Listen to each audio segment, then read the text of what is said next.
When life feels overwhelming, take a minute, pause, give thanks to God for everything. Thank Him for the good times, for the bad times, for the happy times, for the frustrating times. But whatever you do, at the end of the day, give thanks to Him for everything. Everything. So, we're going to be thankful. And now let's go make a sweet treat for somebody. Step 1, wash your hands. Now that our hands are clean, we are going to get into making energy bars. It's a rendition of the sweet and salty bars that you get like any grocery store. So in a large bowl, you will need 2 cups of old-fashioned oats, 2 cups of Cheerios, 2 cups of pretzels, and 2 cups of peanuts. Okay, we have everything in this large bowl. This is the best bowl on the planet. It is huge, holds everything nicely. On the pretzels, I needed to say, you just want regular like pretzels. You do not want anything that has the mustard flavor or barbecue or anything like that. You want just the plain regular pretzels. These are sweet and salty bars. They are not savory mustard barbecue bars. So just keep that in mind whenever you're putting this together. Okay, now we're going to put together the sweet side of this, and it is honey, sugar, and peanut butter. So in a saucepan, you want to put 1 cup of sugar and 1 cup of honey and put that over a medium heat and stir it until it comes to a little bit of like a simmery boil. I have mine here in the saucepan. I haven't like mixed it or done anything with it yet, but I'm going to turn it on a medium-high heat, and we're just going to let that come up to a simmer, and we're going to keep stirring it because you don't want your sugar to get too hot because it can burn on the bottom of the pan. So just keep stirring it and I'll show you what it looks like. Okay, we have it all mixed up, and now we're just going to keep stirring it around until it comes up to temperature. It doesn't have to get to like a specific temperature, it just gets bubbly. I'll show you. I've been stirring it over this medium heat, and see how it's kind of getting a bit bubbly?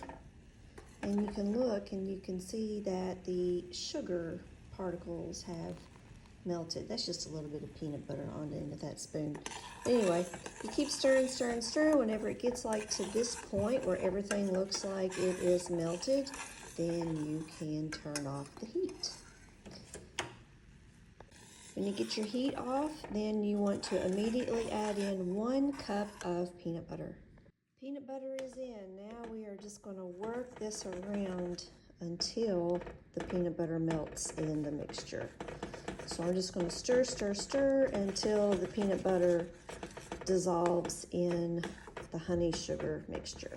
The peanut butter is all dissolved, so now we bring it over and we're going to pour it into our big bowl that has all of our dry ingredients. Now I'm going to scrape this pan, and then I'm going to come back with a gigantic spoon, and I'm going to use all of the elbow grease that I have to mix this around. It is tough, so just be ready. Mix, mix, mix. It's going to take a bit. You're going to have to dig down into the bottom, make sure that you get all the dry mixed in, because it will try to hide down there. So I'm going to mix all this up, and as soon as it's mixed up, I'm going to put it in a 9x13 pan. I have sprayed a little bit of avocado oil on here, and that just makes it easier whenever you are taking the bars out. They're easier to get out because it will set up in this pan. I'll be right back. This is what it looks like whenever it is all mixed together. There are no dry bits anywhere. Everything is covered. No oats are dry. It is thoroughly mixed in, and now I am going to move it into this. Now that we have the mixture in the 13 by 9 pan, I've wet my hand just a little bit. You know, my hands are clean. You saw me do it before I got started.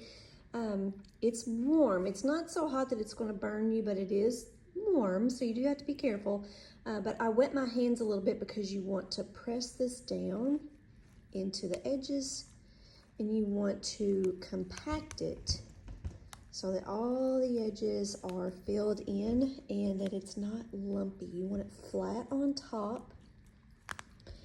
And as this cools, it will start to harden. You can put it in the fridge to cool down a little bit faster if you would like, but I just leave it out. I might put saran wrap on top of it or something, but I'll leave it out and let it cool down at room temperature. Then you can come back and you can cut it. You can do like one cut down the middle and then do bars this way. You can cut them as big or as small as you want. We usually have bars that are about this big, because my family loves them, so they want a big bite. So we will pat that down.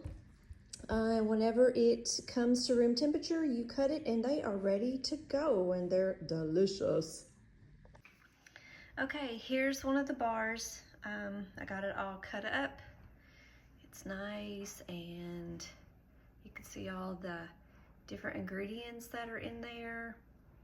They are so good. You can make them as big or as small as you want. They're crunchy, they're chewy, they're all the good things. So I hope you try it. They're great. Have one today. So good. You gotta make it. All right, there you have it. That's the sweet and salty bars. They are great. You can have them for breakfast. You can have them for lunch. You can have them as a snack. You can have them in any kind. They're really good. I didn't say that they were like super healthy. They do have a lot of sugar in them and honey. Honey's okay though. But at least you can name all the ingredients that are on it and you recognize them. Can't say that about store-bought ones. So I hope that you try this recipe, and you can switch it up any way you like. You can add chocolate chips to it. You can put raisins in it. Some people have put like Fritos in it instead of pretzels. I don't know. I might do the regular corn chips. I wouldn't do like the barbecue. But anyway, try it. Hope you like it. And remember, God loves you. Have a great day.